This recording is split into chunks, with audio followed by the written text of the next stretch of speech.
సింగరేణి పరిరక్షణ, రామగుండం అభివృద్ధి బీజేపీతోనే సాధ్యమని కేంద్ర మంత్రి కిషన్ రెడ్డి అన్నారు. కార్పొరేషన్ ఎన్నికల నేపథ్యంలో సోమవారం కిషన్ రెడ్డి రామగుండంలో పర్యటించారు. గోదావరిఖని మెయిన్ చౌరస్తా వద్ద నిర్వహించిన రోడ్ షోలో కిషన్ రెడ్డి మాట్లాడుతూ గత బీఆర్ఎస్ మాదిరిగానే ప్రస్తుత కాంగ్రెస్ కూడా సింగరేణి సంస్థను దోచుకుంటుందని ఆరోపించారు. కాంట్రాక్టుల పేరిట కమిషన్లు దండుకుంటున్నారని విమర్శించారు. 51,000 కోట్ల బకాయిలను చెల్లించకుండా రాష్ట్ర ప్రభుత్వం సింగరేణి సంస్థను ఆర్థిక సంక్షోభంలోకి నెట్టివేస్తుందని మండిపడ్డారు. ఎన్టీపీసీ, ఆర్ఎఫ్సీఎల్ సంస్థల ద్వారా నిరుద్యోగ యువతకు బీజేపీ ఉద్యోగాలు కల్పించే ప్రయత్నం చేసిందని చెప్పారు. ఎన్నికల్లో ఓట్ల కోసం వచ్చే కాంగ్రెస్, బీఆర్ఎస్ నాయకులను వారి దోపిడీ విధానాలపై నిలదీయాలని పిలుపునిచ్చారు. కేంద్ర ప్రభుత్వం చేస్తున్న కృషి, అందిస్తున్న సంక్షేమ పథకాలు మినహా నాటి బీఆర్ఎస్ ప్రస్తుత కాంగ్రెస్ చేసింది ఏమీ లేదని విమర్శించారు. కారు గుర్తుకు భవిష్యత్తు లేదని వ్యాఖ్యానించారు.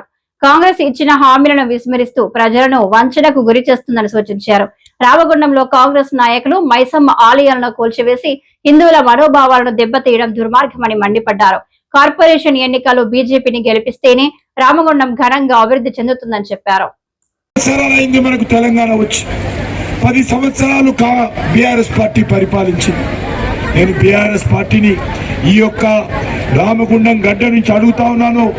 ఈ ప్రాంత అభివృద్ధి కోసం మీరు తీసుకున్నటువంటి ఒక్క విషయం చెప్పాల్సిందిగా నేను ఈరోజు బీఆర్ఎస్ పార్టీని కేసీఆర్ మాట్లాడుతూ ఉన్నాను. ఏ ఒక్కటైనా సరే ఈ ప్రాంతం మేలు కోసం, ఈ ప్రజల మేలు కోసం, ఈ ప్రాంత అభివృద్ధి కోసం ₹1 ఖర్చు పెట్టారా? నేను చెప్తున్నాను, గారి నాయకత్వంలో ఇక్కడ ఎరువుల కంపెనీ పెట్టింది నరేంద్ర మోడీ గారు. 6,000 కోట్ల రూపాయలు ఖర్చు పెట్టి ఇక్కడ ఎరువుల కంపెనీ పెట్టిండు నరేంద్ర మోడీ గారు. ఇక్కడ కరెంటు ఉత్పత్తి చేసేటువంటి ఎన్టీపీసీ ప్రాజెక్టు పెట్టి 11,000 కోట్ల రూపాయలు నరేంద్ర మోడీ గారు ఖర్చు పెట్టారు. ఈ ప్రాంతంలో ఉపాధి రావాలి, ఈ ప్రాంతం అభివృద్ధి జరగాలి, రామగుండము మరి కలకలలాడాలి, ఇక్కడ ప్రజలు సంతోషంగా ఉండాలి అనేటువంటి ఆలోచనతో నరేంద్ర మోడీ గారు కంపెనీలు పెడితే ఆ కంపెనీ మీద పడి బీఆర్ఎస్ నాయకులు, కాంగ్రెస్ పార్టీ నాయకులు నాకు బూడిద కాంట్రాక్ట్ ఇస్తావా, ట్రైన్ కాంట్రాక్ట్ ఇస్తావా, లారీల కాంట్రాక్ట్ ఇస్తావా, అమాలీల కాంట్రాక్ట్ ఇస్తావా అని చెప్పి ఈ పార్టీ నాయకులు నరేంద్ర మోడీ గారు పెట్టినటువంటి పరిశ్రమల మీద పడి దోచుకుంటున్నారని సందర్భంగా అమలు చేస్తున్నాను. ఈ రకంగా ఈరోజు ఈ యొక్క రామగుండము అనేక రకాలుగా అభివృద్ధి చెందాల్సినటువంటి అవసరం ఉంది. సింగరేణి కంపెనీకి కాంగ్రెస్ పార్టీ, బీఆర్ఎస్ పార్టీ బంగారు బాతుగా దాన్ని ఇష్టారాజ్యంగా దోచుకుంటున్నారు.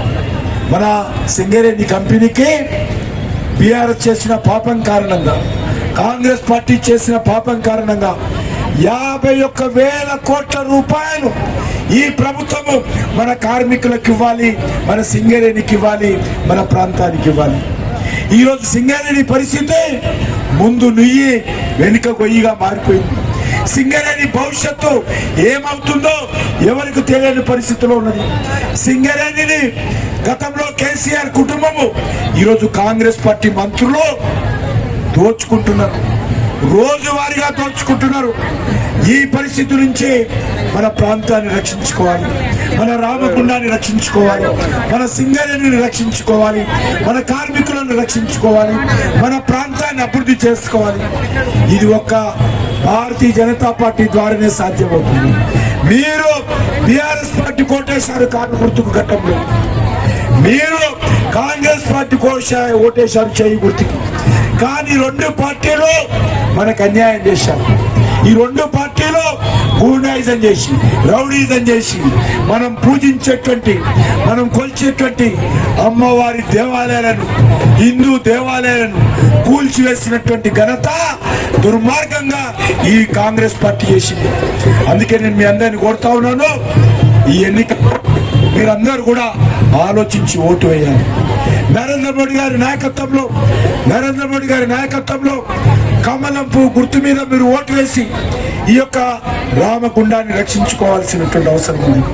నేను ఒకటే మనవి చేస్తా ఉన్నాను, ఇక్కడ బీజేపీని గెలిపిస్తే సింగరేణి కార్మికులకు మరింత సంక్షేమం చేస్తాం. ఇక్కడ భారతీయ జనతా పార్టీ గెలిస్తే ఈ రామగుండం అభివృద్ధి కోసం చిత్తశుద్ధితో ప్రయత్నం చేస్తాం.